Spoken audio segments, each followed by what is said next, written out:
How's it going today, guys? My name is JSP.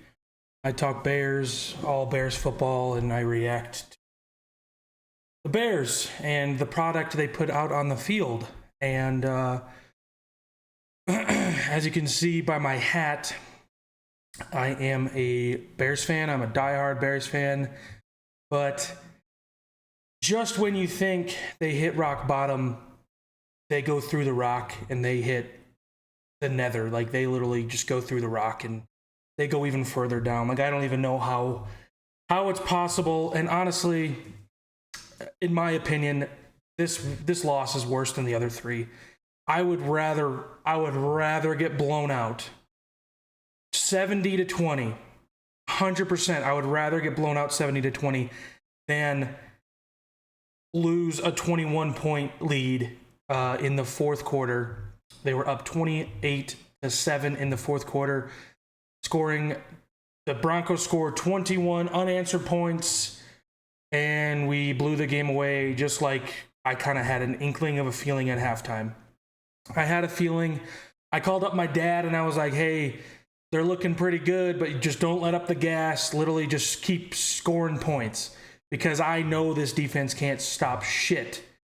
And that includes Russell Wilson, Marvin Mims, Jerry Jeudy, and Courtland Sutton. And guess what? I was right.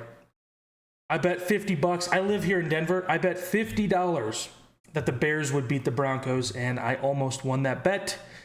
And I'm going to not hear the end of it when I go back to work tomorrow. I don't know. This is just a new low. This is a new low as a Bears fan. We're the new Lions, we're the new Browns, like, we're just a laughing stock. And it's all because of coaching. We ruined another quarterback, and yesterday pretty much proved my point. Oh, everyone's like, oh, he was never a good quarterback. What are you talking about? He's from Ohio State. Go look at CJ Stroud and look at how he's doing right now. Shut the fuck up about this Ohio State shit. Shut the hell up. Yeah, I don't even know what to say about this game, dude. Like, I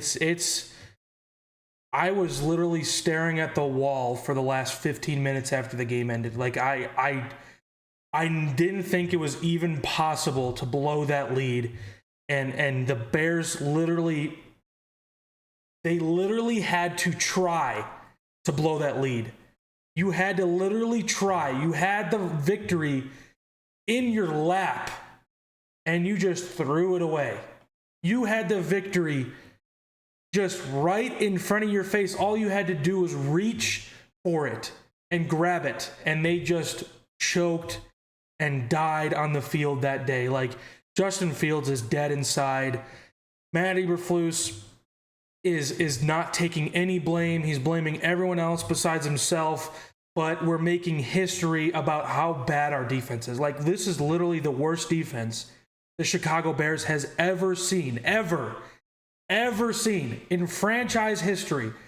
This is the worst defense we've ever had through 20 games or 21 games, whatever Matt Eberflus has been. Who gives a fuck? We have allowed, in 14 straight games, 25 plus points. And guess what? We've lost 10 of those games. Well, we've lost actually 14 in a row now. What was it? 14 in a row? 14? Yeah, 14 in a row. Something like that. I don't even care anymore. I don't even care. The Bears needed this win, not for the coaches, because I don't care about the coaches. They wanted this win to save their job. The players needed this win. The players. They needed a win for their mental health. And now we go on a short week to Washington, who almost beat the best team in the league last year, one of the best teams in the league last year, who went to the Super Bowl, who went to overtime with Jalen Hurts, A.J. Brown, who had a monster game. You know, probably the best team right now, who was undefeated. I think the 49ers are slightly better than the Eagles right now, but who gives a shit? They went to the Super Bowl last year. And they went toe-to-toe with the reigning NFC champion. So I have literally zero confidence that the Bears are going to beat the Washington Commanders, like literally at all. Like I give them maybe a 1% chance. Probably not even. I give them a 0% chance. You want to know why? Because this Bears offense looked good against a freaking terrible Broncos defense. And then when we needed to move the ball the most, we couldn't do it.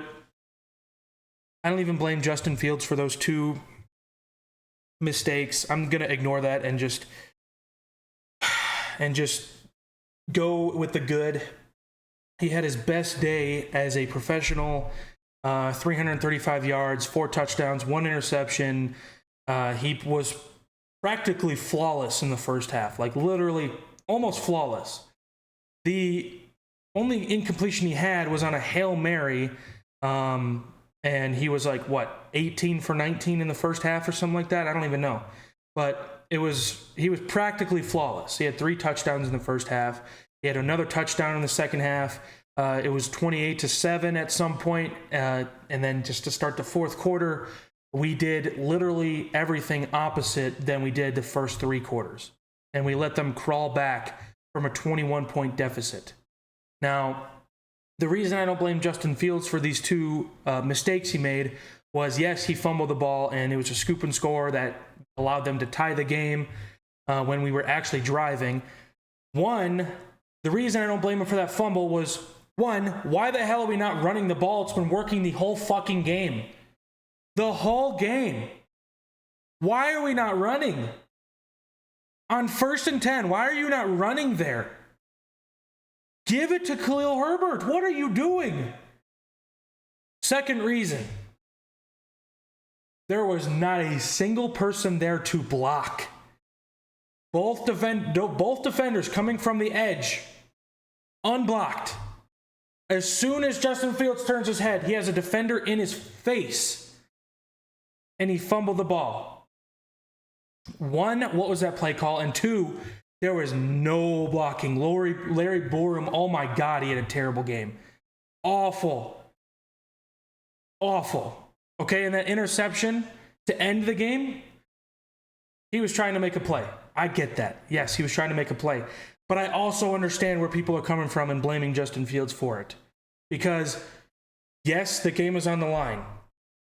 You can't be an NFL quarterback and not be clutch in those moments. You can't, because he hasn't been. He has never been clutch in those moments, besides that Steelers game in his rookie year.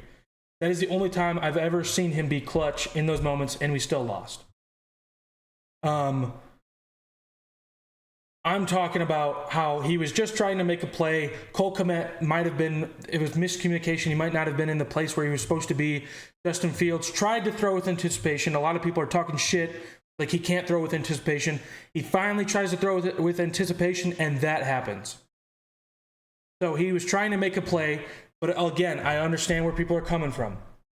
You cannot be an NFL quarterback nowadays and not be clutch in those moments. You need to be clutch in those moments, and he wasn't. Every single time the game is on the line, Justin Fields either throws a pick six, gets sacked, fumbles the ball. Like, it happens, okay? And trust me, yesterday made me want to believe in Justin Fields a lot more. Okay, I think he can do it, but not with this coaching staff. Okay, and that brings me to my next point. Matt Eberflus should be fired today. Today. You need to announce it. And everyone's like, oh, you can't fire a coach mid-season? Why? Why? Give me one good reason. One good reason. Oh, Justin Fields learned the playbook all offseason. We're losing. We have a 0-win column. 0 wins in the win column. What do you have to lose? It's not like this coaching staff is helping us win anyway. What do you have to lose? Fire them mid-season. Oh, but it's a short week. Who cares? This coaching staff is so bad that Matt Eberflus is 3-18. Luke Getsy is 3-18. What do you have to lose? Like, seriously. I don't see a point in not firing them, actually. And honestly, Ryan Poles, if you want to save your ass, you need to fire him as soon as possible. Yes, that looks bad on you, but if we go 0-5, 0-6, 0-7, that looks even worse on you that you didn't fire them right now. So what are you waiting for?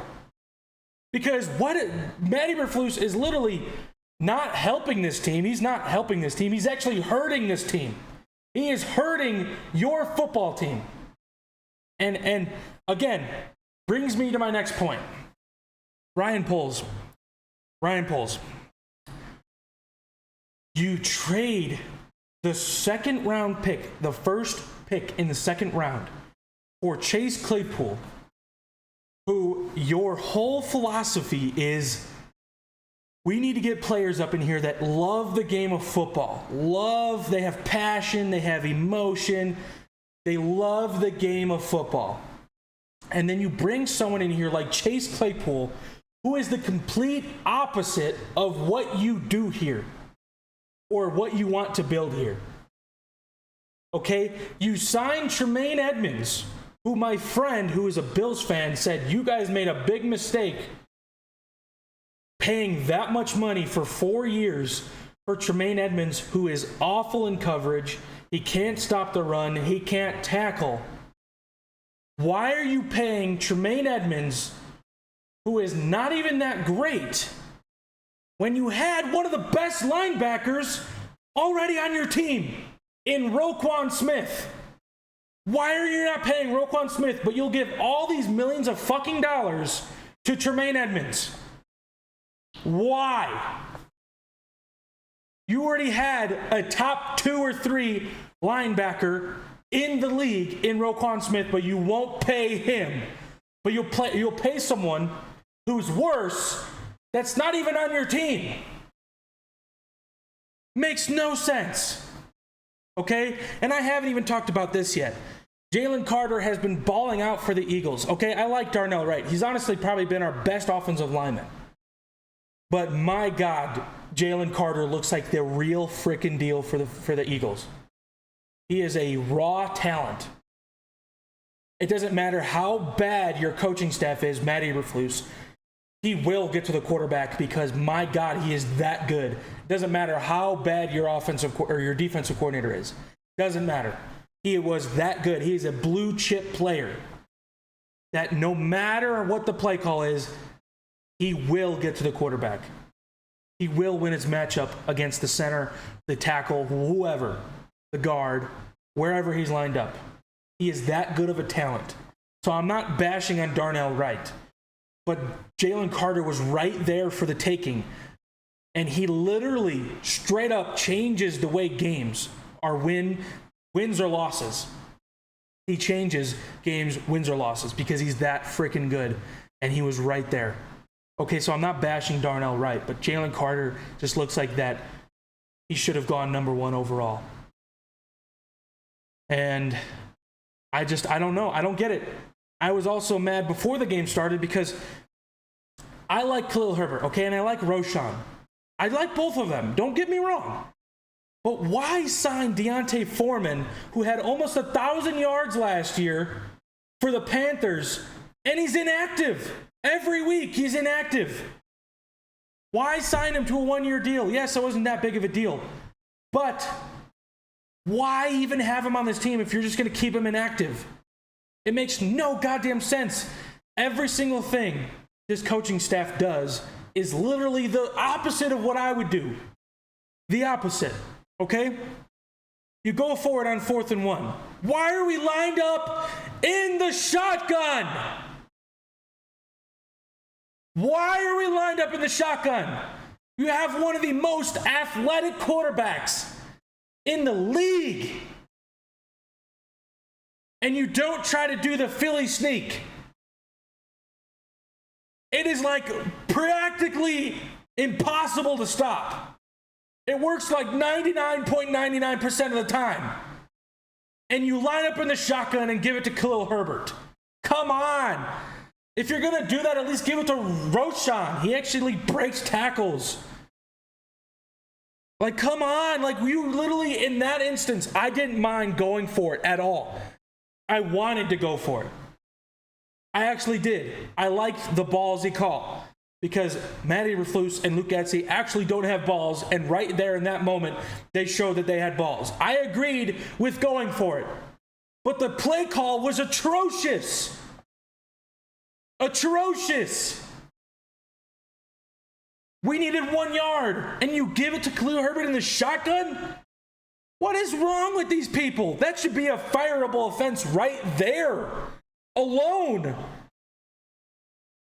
I don't know. And then when we need our defense the most, he's going back to his Tampa 2 bullshit 2006 defense where Russell Wilson can pick apart the offense and throw to Marvin Mims for a 48-yard fucking gain that gets him in the field goal range almost immediately. Immediately. On 1st and 10. The first play after we give up the ball. He throws a 50-yard bomb to Marvin Mims, and they're in field goal range immediately. Like, how do you blow this lead, man? Like the players needed this, the fans needed this, Ryan Poles needed this. You can't blow a lead like that on a 13-game losing streak and expect to keep your job. Like, you just can't. And screw this tradition about we don't fire coaches mid-season. Screw your tradition. What do you have to lose? I already said this, but what do you have to lose? Okay? What? It's not like Matt Eberflus is helping you win games anyway.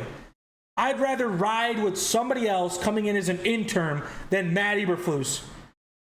He has been, I'm saying this right now, he has been the worst head coach that has ever coached the Chicago Bears statistically, mentally, schematically, physiology, whatever you want to say. Literally, he has been the worst in every single category ever.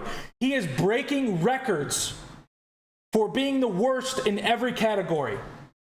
He is literally being records for sucking so bad.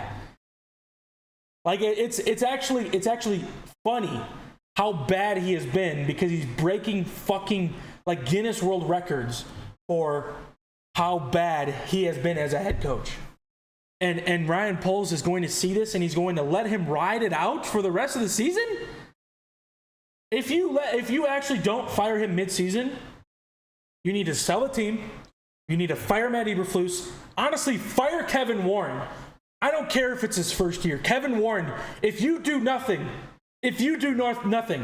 what are you here for besides building our new stadium? You're practically useless to us fans. Who cares about the new stadium? I care about winning. I can care the fuck less about a new stadium. Get Kevin Warren out here too, because he's obviously useless. If Kevin Warren lets Matt Eberflus stay the rest of the season, I want him out of here too. So I don't even know. I don't even know what to say. Like, Justin Fields, I feel so bad for him. He's going to go to Atlanta. He's going to ball the hell out. He's losing millions of dollars because he's on this shit-ass team. He played practically flawless first half, and nobody's even going to talk about it because he threw one bad pick when we shouldn't have even been in that position in the first place. Luke Getsy let off the gas in the second half. Like, what? Like, this team literally does the complete opposite. And it makes me think that they're actually tanking. Like, I actually believe that they're tanking, because how do you lose that game? You have to actually try to lose that game. And that's what they did. They actually tried to lose that game because Luke Getsy I liked his play calls in the first half. And I think the first or second drive in the third quarter. But after that, he was just like, oh, okay, well, we're just going to, not call any good plays anymore. And I don't blame Justin Fields, because we should have never been in that position in the first place. That fumble, yes, it was his fault, but it also wasn't. There was no blocking in that play. It was the wrong play call. Like, it was bad, and it was embarrassing. And I live here in Denver, and it was embarrassing even wearing my shirt, because yes, the Broncos are just as bad as us, and honestly probably deserve to lose, but they pulled it out because the Bears proved that they're tanking for Caleb Williams, and they proved that we are by far the worst team in the league. I mean, honestly, the Steelers look pretty bad. Like, they look like the worst team in the league, but I'm just going to say that because the Bears just... I'd rather lose 6-30 to the Texans than lose a 21-point deficit or 21-point lead to the Denver Broncos, who gave up 70 points the week before. I don't know. I'm never betting on this team ever again, but I'll see you guys in the next one. Have a good day.